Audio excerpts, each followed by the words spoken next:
Hello and welcome to the Pride Pod here on Loud and Proud Orlando, live another Monday night to talk all about our Orlando Pride players still out on international duty. And we're going to catch up with Zambia, Brazil, and England as our players have been in action for all of their nations. Luis, welcome back. How are you on this Monday night? Well, first and foremost, thank you to everybody that's watching right now. I wanted to sincerely apologize to the Nigerian brethren in the United States, all over the world, that may be watching our analysis. We here at LPO, obviously, we have Barbara Banda at Orlando Pride. We have also Priska Chalufia. And obviously, we thought this game was going to be a little bit of a battle, but again, football and soccer is cruel. It's a little bit unpredictable here and there. You don't know what you can get. And yes, maybe I downplayed a little bit Nigeria, but I wanted to start with that. My apologies, Eagles. EAGLS, Eagles. Um, I think that's what they call the Eagles.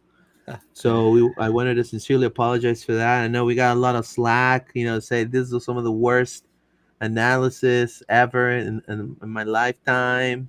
That's And okay. so, We but it's okay. We as love you men in guys. America, I don't think we're expected to know everything about African football. We love you, Nigeria. But I do want to say I I feel like we were talking mainly about the threats of Kundanaji and Yeah. Barbara Banda that they could score some goals, and it just didn't really happen at all. And Nigeria, yeah, had a very good all round performance. Overall, they are a better team, but this is Africa Cup of Nations. Any Yeah. team could beat any team. And I don't think we were completely unjustified in having a bit of hope for Zambia with the likes of Barbara Banda and Kundaji and how good they've been in the tournament so far. But really, the Copper Queens Yeah, they came up botched it. flat in this one. It was all round domination, front to back from the Nigerians. Yeah, they played a great game. They've got a defense that's I think that's the biggest difference, right? For me, is Zambia and Nigeria both have strong attackers. They both have, wingers that can run as fast as anybody. But the defense for Nigeria is much more robust. And I think Zambia, until they can not concede as many goals as they do, because even the lesser opponents in this tournament, they managed to score goals against them. So Zambia really needs to step up in the back line, and then maybe they'll be able to compete a bit more with the teams that are more holistically built. Like that's really the Nigerian team have got a more well-rounded squad.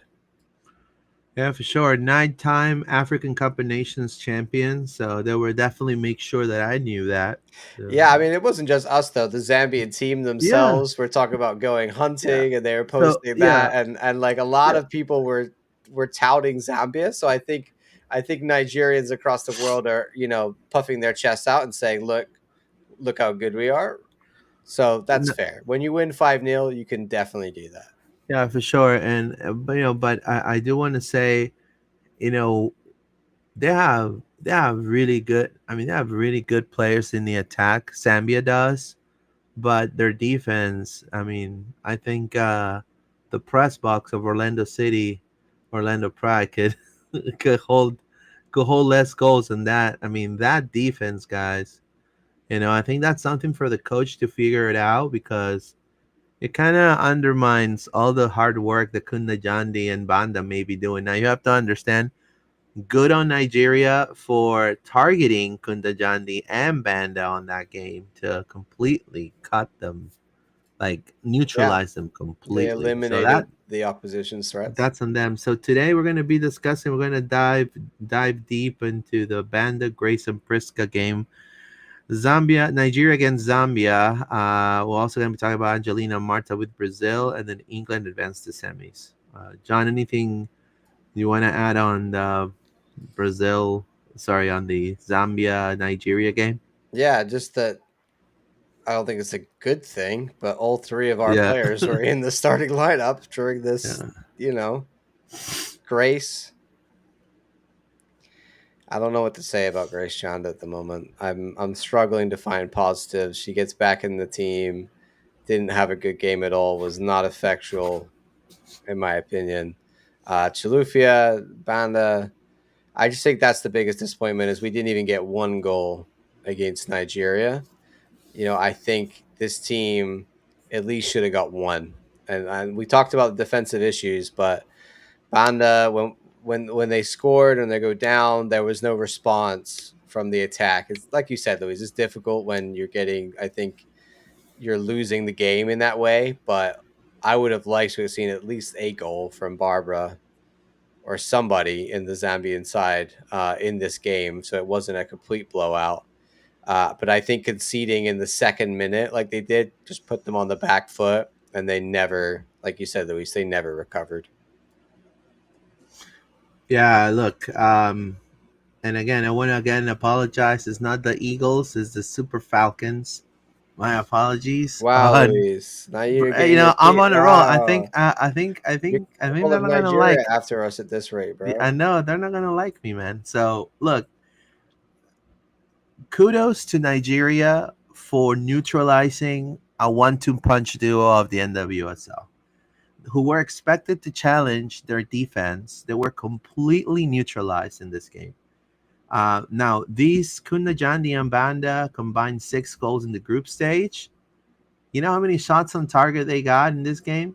Like one, two. No, No, zero. yeah, I'm not shocked. It didn't. There's Yeah, so nothing in this game that was particularly positive for yeah, Zambia. so number one, that says okay. So if I'm a coach and I know that I'm gonna be playing my NWSL tandem right there in the attacking third, and I know for a fact they're gonna target those two players, I gotta have a plan B, and they did not have a plan B.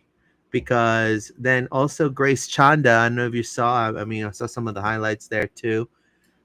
She missed a massive chance to equalize at the 1-0, Yeah, and which it kind of demoralized the whole entire team. And then after that, Nigeria just went off, and it was tremendous. Now their defense is it's terrible. I mean, it was exposed early, often. They and it was just not so much the press or the speed to run back, for the ball. It's just the positioning of set pieces. Like yeah, two they're much goals, much more organized. there were 2 goals from free kicks, and the inability to deal with aerial balls. Now, height wise, they were pretty leveled, but obviously the Nigerians were more skilled in defending, also more poised in attack. Yeah, So I just felt like they played too open, the back line there. And then again, I don't know who the coach is for Zambia. You guys need to get, I don't know, the coach of Zambia. She she they played all out attack, but without your two big kahunas right up top. The other attacking third, the other half of your attacking third, it was lackluster. I mean, Chalufia had no impact at all. So they Nigeria just used the low block, which John loves. And sorry, Zambia used the low block, and then the Super Falcons. yeah. They did really You good can't. on breaking that. You cannot. Zambia cannot low block, and Yeah, no world can Zambia. And you saw yeah, it, right? They can't. I get that you have the speed, but like this team is not defensively structured enough to be able to hold off Nigeria like that. So I agree.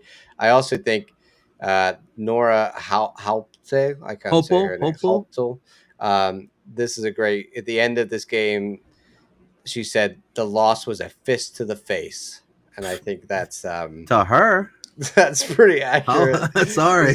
Yeah, it was a bit of a wake up slap, right? It was Come like, on, don't man. get too big for your Don't- boots. Nigeria slapped us around a little bit, so Whatever. sorry for Barbara and sorry for Priska and Grace. I know this is not what they wanted. Of course, they want to win everything. I'm sure, but yeah, the performance in this game was just really not there. Sad to say. She played. She played. Zambia tried to play, and look, when you play a team that is as competitive or as the type of players they got like Nigeria does, you got to be a little bit sometimes you got to know when to be super offensive, and I think she went all in, just put all her money into being super aggressive, and especially they got the 3-2 win over Senegal and all of that. But when you rely on Banda and Kundajandi and you have the rival team neutralizing your two best players, you got to know, okay, either I play a little bit more conservative or I put more defenders. You got to have a plan B. And I just think that she completely collapsed under pressure. So you have your coach tactically collapsing, the midfield control out of whack because they literally dominated that. Lungu and Willombe, I believe I mean, might as well just give away they give away a lot of balls. Yeah, I And mean, so, she changed the like three backline players, like a D mid. Like it was, we're just gonna put other center backs in, other fullbacks in because the ones we have are getting killed, and it just nothing worked. Like Nigeria just kept on rolling. So a sad, disappointing end to the tournament for Zambia, but they had some good moments for Banda. I was glad she scored some goals, and they'll be back soon to play for the Pride. yeah, can't wait to have him back. About 30 people live. Thank you so much for your support. This is Loud and Proud Orlando. Check us out. Subscribe. Drop us your thumbs up and your comment, and we'll read it up. But yeah, definitely not the the best result for Zambia. At least there's no injuries, John. That would have been terrible. I just like you. I'm not so much convinced with Chanda, but we'll see. I feel like you know I don't know, man. I don't know what to think.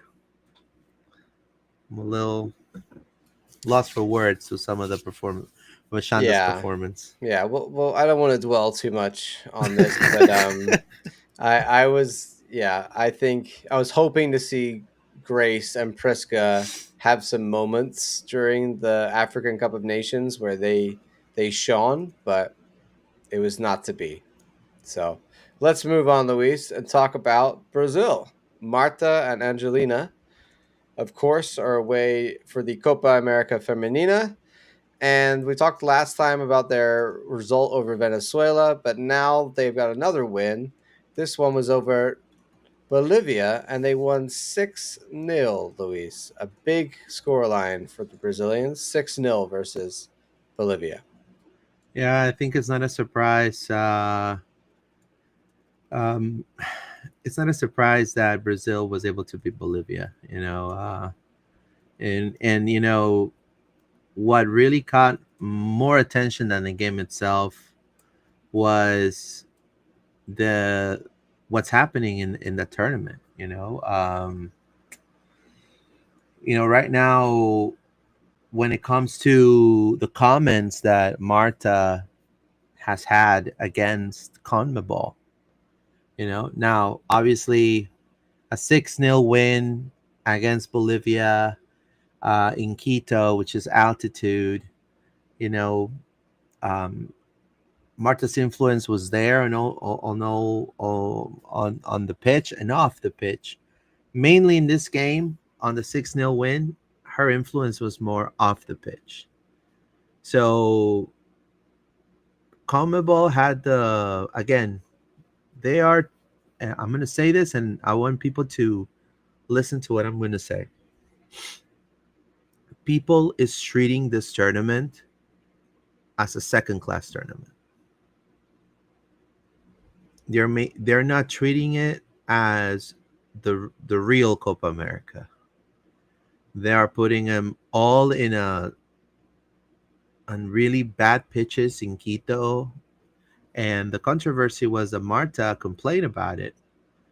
Conmebol decided to bar teams from warming up on the pitch to preserve the playing surface.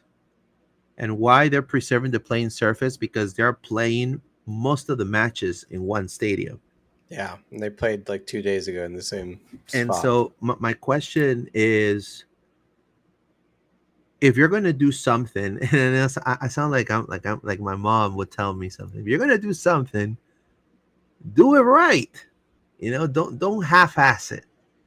And so what Marta's saying is they're half-assing this tournament, which is undermining women's sports, is undermining the athletes on the pitch. So they're trying to preserve the playing surface. They host 2 matches per day during the group stage. Not only Brazil, but also Peru was forced to warm up within confined indoor areas with their cleats on.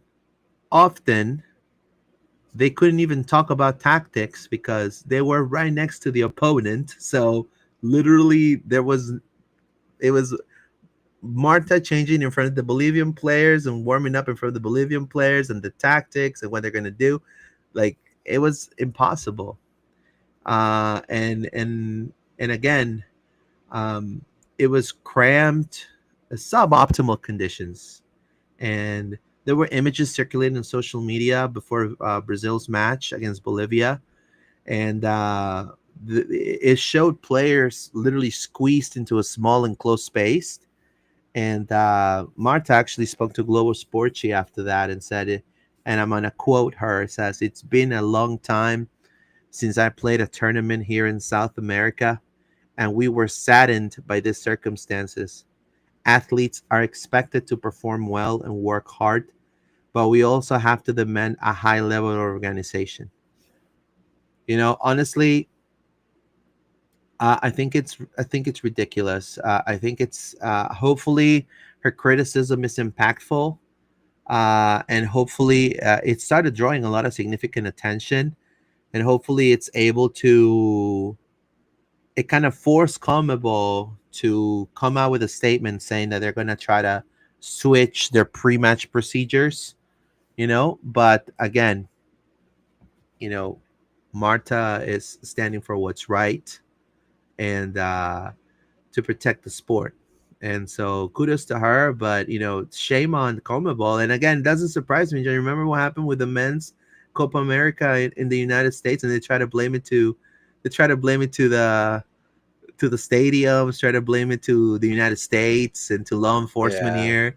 And it's their fault. They're the ones organizing everything. Yeah, I also thought the Ari Borges' comments as well Yeah, were really interesting. She said, even amateur matches are better organized than what we have exactly. here. Ask Alejandro if he could warm up in a space measuring 5 or 10 meters and smelling of paint. She said, I think we had an example of this in the men's Copa America with its huge infrastructure. Why is the women's tournament having to deal with that kind of thing? This is something that he needs to address as president. I think we deserve better. 100, Um, 120%. so she just straight up called out the president, I'll, Alejandro Dominguez of Conmebol. And yeah, I mean, it's right. But also, like, shame on Bolivia. Like, I know the infrastructure of Bolivia is probably not great, no, but Ecuador. sorry, Ecuador. Probably not great in Ecuador, the infrastructure. My apologies. But we can't. No, They got to be able to have somewhere to warm up that isn't, which is a regular situation, like really just on the field. Or if there's another field, that's fine. But you can't have them like this is not high school. You can't be like, oh, there's a gym that's not that yeah, big, and you guys can yeah. warm up in a small room together. Yeah. No, So that's just so not. This is Copa America here. the I'm issue sorted the out. issue the issue here, John, is that Ecuador does have the stadiums and the infrastructure. The problem here is that Well, Conmebol wants to cheap out this tournament because it's a women's tournament. And I'm yeah, I sorry mean that I say they're this. not moving stadiums. That's a cheap Yeah. decision, clearly. Yeah. Yeah, So, because they could get Liga de Quito Stadium, which is a beautiful stadium. Rodrigo Paz Delgado, they could play there. It's a state of the art stadium. They could play in several stadiums in Quito. They have like a professional teams there, and I it's just they're saying they're having a Copa America Femenil just to say they have one.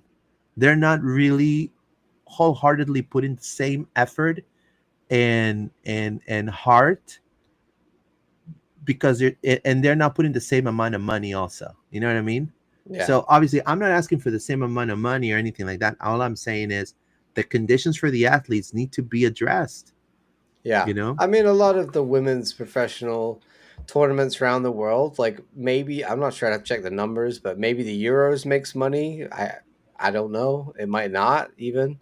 Like it's a lot of them are going to be funded at a certain level because they're not selling tickets for crazy amounts for women's games like they are in other men's games, and I think we know that across the board. Like look at what's happening right now in women's sports here in the U.S. with all of the WNBA players coming out asking for more money. There's always this give and take between how much the tournament's actually making and how much you can spend on it, etc. But also a lot of it just needs to be investing in the future, right? Invest in this tournament now, build up the reputation, build up the players, and then in the future you can charge more money, get better sponsorships, have more. If you don't set it up right now and do it right at the moment, how is it ever going to be the tournament that you really want it to be? And I think you're right, Louise. It just shows Copa America, for the men's side in South America is always a huge thing with so much money into it, and clearly they're not They willing to spend or care about the Copa America Femenina as much, which is sad. look, if they wanted to give this to Ecuador and Ecuador took it, also the Ecuadorian government, they cannot get involved. FIFA does not allow, Conmebol does not allow any inherence from any government officials. So when Conmebol fans that when the men's Copa America bitched about the security, it's not on. Conmebol refused. Now, let me give you a DL.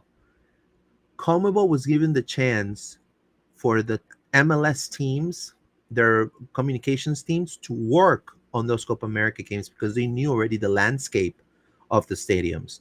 They said, no, we're going to bring our own people. So they literally just rented the stadium. So they're probably doing the same thing, but with less people, less workers, and less infrastructure. So they're cheaping it out for the women, and I think to me that's unfair.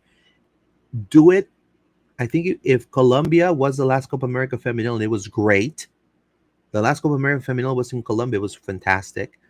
They could have had it in Peru, which is another up and up country that is treating. They put a lot of emphasis in the women and the men's. A lot of men go to see the women's games, so you know, do it there, and it's probably cheaper logistically. So try to find a a a place that it's not going to be dollars because in Ecuador they don't have their own currency. They have dollars. Yeah, So everything is more expensive. So I maybe think maybe also maybe there's a that's lot it. of corruption often going on in these Yeah. situations where guys are being paid because you never know what's happening, right? They might have reasons or whatever, but it's a shame that it's been brought up and called out and then it all happens anyway. It just shows like, hey, again, there's a lack of care, a lack of attention. Talking about the actual game, 6 Yep. nil for Brazil against Bolivia. The stats on this one, like you said, Luis, an Tremendous. Yeah. absolute destruction. I mean, I've never seen 27 shots by Brazil, zero for Bolivia, and that's shots. That's not on target. That's shots. They did not have a shot. 11 shots on target for Brazil, 0 for Bolivia. I mean, just depressing stats if you look at it from a Bolivian point of view. Excellent from a Brazilian point of view. Maybe not so excellent from an Orlando Pride point of view because neither Marta nor Angelina were on the field at the beginning of this game. Yes, they did come on, but I was hoping in a 6-0 against Bolivia, we might have got one of our players that scored a goal or, an assist or something. Um, Caroline got a hat trick. Luani killed it, got 2 goals. It was a very good performance, but yeah, our players were not on the field from the beginning. Luis, do you think rotation and rest? Do you think Bolivia just not very good, and Angelina and Marta are the preferred starters and they got rested, or do you think this is something we should be concerned about that our 2 players No, were not in the lineup? so so look, I think Bolivia, with all due respect, look, I know it's kind of so controversial what I'm about to say. Women's soccer has not evolved equally in every single country in South America. In the meantime, and also you have to also look at I don't think size. there's anything bad about saying that. I think that's a very Yeah, accurate yeah. statement. Yeah, So Brazil and Argentina are much further ahead than yeah, most other countries. so you have countries like, for example, and I'm gonna say it, like you have Brazil, Argentina, now Colombia. Very, very.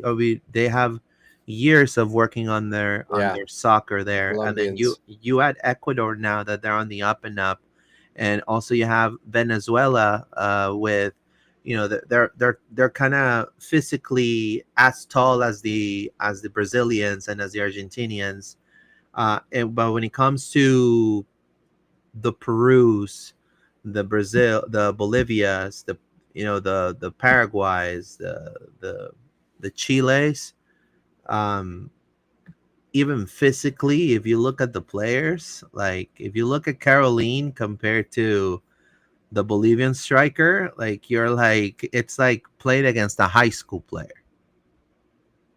It's like you see an NWSL star versus a high school player. Is genetically It's some regions of South America have advantages, right?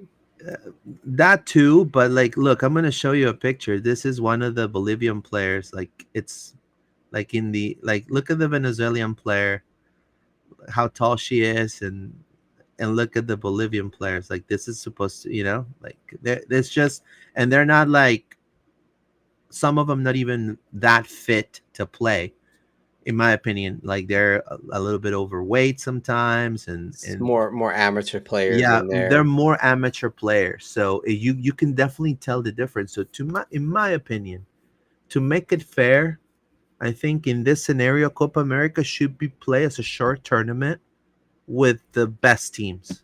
And I think, because why would you want to expose, like, for example, teams like Bolivia or Peru? When the Bolivians go back to their country, and the people that watch soccer there look at Brazil just score 6 on them with nothing, 0 shots on goal, and everything, they're gonna be like, okay, we're not gonna support this. We're not gonna Women's soccer. We're not gonna support this. You know what I mean? So it's even going to be worse for the players. Like, even for the Peruvian, like, when I saw, look at Peru, 4 losses, right? 5 losses. Peru's the worst team in the tournament, and they had a league that overall it's better than the Bolivian league, it's better than the Venezuelan league. But why are they failing so much? Because if you look at a center back for Peru, she's 5'6", Yeah. and if you look at Angelina, like, she's a complete different beast, and you're taking amateurs to a blood fight, literally. And I feel the Conmebol should have more respect for those other teams and just be like, hey, you know what? This year, maybe it's not a good thing for you guys to participate. What are Yeah, your I mean, there's the way they have it with the split into two groups of five. It's like maybe the fifth team or something. I don't know. I kind of see what you're saying though. I would argue that those teams have to go through this period to grow and to develop. Like we see it in Europe too. When often we get split into groups, there's usually a bottom of the each group team that really just is so far away from the standard of where some of the top teams are. I want to say for you though, Peru, you've let's only we could got a -7 goal difference compared to Bolivia's -16. yeah, because So some of you the guys call you say the worst team. Maybe Bolivia are even worse than you, but yeah yeah, it's not good. Brazil, of course, 2 wins out of two, top of the Group B, kind of as expected. They go on next to play Colombia on Friday at 8 p.m. So that should be a pretty big game for them. Probably their biggest challenge so far. I'm sure you'd agree, Luis. yeah, for sure. It's going to be a challenge for it's going to be I still feel that Brazil may be a little bit better. I do have to say that Marta did have 2 assists, I believe it says here, in against Bolivia. So, Yeah, sorry. so, No, so I said she didn't start, which is disappointing. She didn't yeah, come off the yeah, bench yeah, but she and did get an she did assist. have Yeah. 2 assists in this No game. goals though. That was Yeah. disappointing. Yeah. I, I just think this is going to be a good game to watch. I think Colombia, it's developed tremendously. They're shown it, and same with Brazil. So Brazil is going to be hosting the 2027 FIFA World Cup. So I think it's going to be the next. I think it's gonna be a tough game, for both teams. I do still feel that Caroline and all the players from Brazil are a little bit of a one step above, in my opinion. But again, Colombia has shown some very resilient games, so it's for anyone to take this one. Yes, indeed. Alrighty, moving to the Euros, we of course have Anna Morehouse, who is part of England.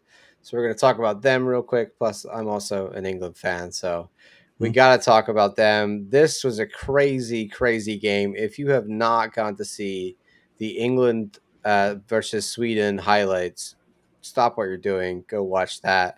The penalty shootout, an insane penalty shootout. Hannah Hampton, the current England number one, the person that really is keeping Anna out of getting that job at all, had an amazing game. And she made 3 saves in the penalty shootout. Several times it looked like Sweden were going to win. Several times England crawled back. And then they eventually won the game and will be going through against Italy in the semifinals. So, very exciting point in the Euros. Also, France Germany was a great game. Germany managed to beat France. Spain getting through against Switzerland as expected. Italy taking out Norway. Very tight game there. I think some people thought Norway were going to go through, but Italy managed to make it happen. Now we've got England versus Italy and Germany versus Spain in both of the semis of the Euros. Tomorrow will be England Italy, and on Wednesday will be Germany Spain, and on Sunday we will have the final of the Euros. I'm hoping my Lionesses and Anna can get there, Luis. I would love to see us lift it once again. Of course, we are the reigning champs. Italy is going to be a real test, though. Yeah, for sure. The Italian league and a lot of friends of Alex Kerr, with that it's really one of the top Yeah, strikers. I will take a lot of Juve players, a lot of Parma play. A lot of the a top lot of players. Cuomo Yeah, players. yeah, Look, Cuomo players and honestly, Roma I'm gonna. players. Yep, the Roma goalkeeper. I do want to say, she's from Sweden. She's gonna be playing for the Tampa Bay Sun. She's a new goalkeeper for Tampa Bay Sun. AS Roma, tremendous. And then I think that definitely is gonna be a test for England. It's gonna be. I love the Final Four. I love like how Italy, even in the women's game, is definitely competing. It kind of reminds me of like old school like World Cup Italy. Um, and then England, obviously a powerhouse. I believe the final is going to be Spain England. I think Yeah, that's a fair I assessment. can't deal with either way. We're playing Spain or Germany in the final, and as an England fan, that's just like, you know, I mean, we beat them, we can beat them, but too many tournaments we've been knocked out by Spain or Germany. So hey, last Euros for the men, England were knocked out by Italy. So there's a little bit of revenge from the men's side coming over here to the women's side for this game as well. Europe, there's a lot of these tight rivalries. So it gets really exciting. Like I said, the Germany France game, that was such a nail biter. I really thought France were going to make it through. Germany are, I think I think they won the Euros the most. I want to say it's like 6 times off the top of my head. So they're very experienced. Spain, definitely, we could talk all day about Bonmati and co. We know the strength of the Spanish national team. We saw that in the Olympics. So it's gonna have to be a big performance from England, who struggled a little bit against Sweden, but seems like a team that can come back, Luis. It seems like a team that wants to fight back. So if we go down a goal, I'm hopeful that we can come back. It seems like we're ready to fight no matter what. But England is going to have to be at the top of their game if they want to take away the trophy for the second time in a row. Yeah, I mean, all these four teams are coming in really outstanding momentum, but I feel like it's going to be a tough hurdle to overcome if it's Germany or Spain, and also Italy. I mean, Italy is a team that it's on the up and up. Their league is also Serie A Femenil is doing pretty good. Yeah. Um, it's getting there. There's more sponsorship, but everyone knows that Spain is widely one of the favorites. Yeah. I mean, Uh, Spain have players that can to win a game in moments. You know what I mean? I think sort of Germany, of course. Like I think there's just something about the star power of Spain. So I think they might have enough about them to get to the final. We'll have to see. Predictions for the England game, I'm hopeful for like a 2-0, maybe a 3-1. We are considered the favorites. Italy, like we said, are on the up and up, but England generally considered a better squad, a better team overall. So hopefully they can get it done, and Anna can be moving on with her team to a final, and potentially coming back with a gold medal, Louise. We'll see. comment Stream Jesus. I love my lionesses. I was sad for Switzerland that Alicia Lemon didn't make it. I'm She confused by Stream Jesus because I thought he was Hispanic, or I thought you were, I thought he was Mexican. So I are thought he was you Brazilian. or Brazilian? Are you English? Explain yourself, Stream I think he Jesus. just Where do your allegiances I think lie? he just likes the lionesses. That's fine. I'm on board with that. There's Welcome to being a fan of England. I hope you don't get upset. of all sad words, I was sure HH had broken her nose. Um, of all sad words, I thought it was what the sickening cracking sound you could hear on the broadcast was. Yeah, Uh, the when Lucy you when Bronze goal in that game, by the way, Luis, insane header at the back post. This is Aguante el viejo continente, and puts an England flag. I think this guy's like I like an it.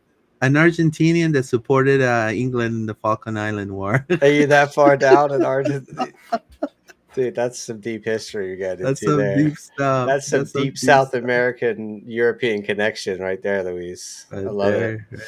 I Right love there. it. All righty. Well, I feel like that's everything we have to talk about because we have not played a game in a while. We will not play a game for a little while longer. We've got like 3 weeks till we we may play have we may again. have some we may have a Um, surprise. Hopefully, a surprise yeah, we're gonna surprise interview. work on getting some more interviews, maybe some content for you guys.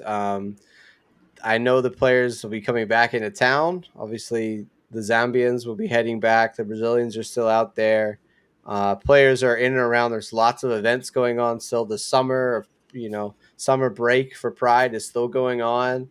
I keep seeing all of the great videos of many youth kids. They were at the training camp at the stadium. There were some really great photos of young Pride fans out there enjoying themselves, learning from pros. So that's the kind of stuff we love to see. Go to the website, check out any of those things if you want to get involved with stuff that's happening right now with the club. But there will not be a game for a little while longer, Luis. Yeah, I know Are you it's gonna missing be a little. Orlando Pride? I'm missing Orlando Pride. Yeah, I'm missing the pride 100%.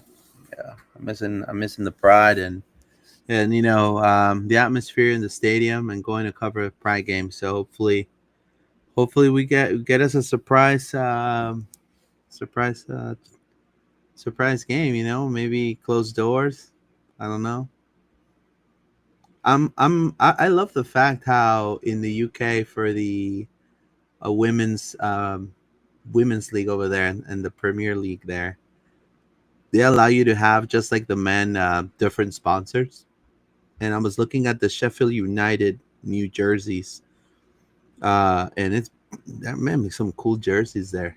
Sorry, I know it's off topic, but I think I'm gonna start following that. So, well, I wanted to thank you guys for your support. Make sure you check us out on all our social media outlets. We are available on Spotify, Apple Podcast, X, Instagram, Facebook, YouTube on as LP underscore podcast, Loud and Proud Orlando. Check us out. John, anything you want to add? No, just Vamos Pride.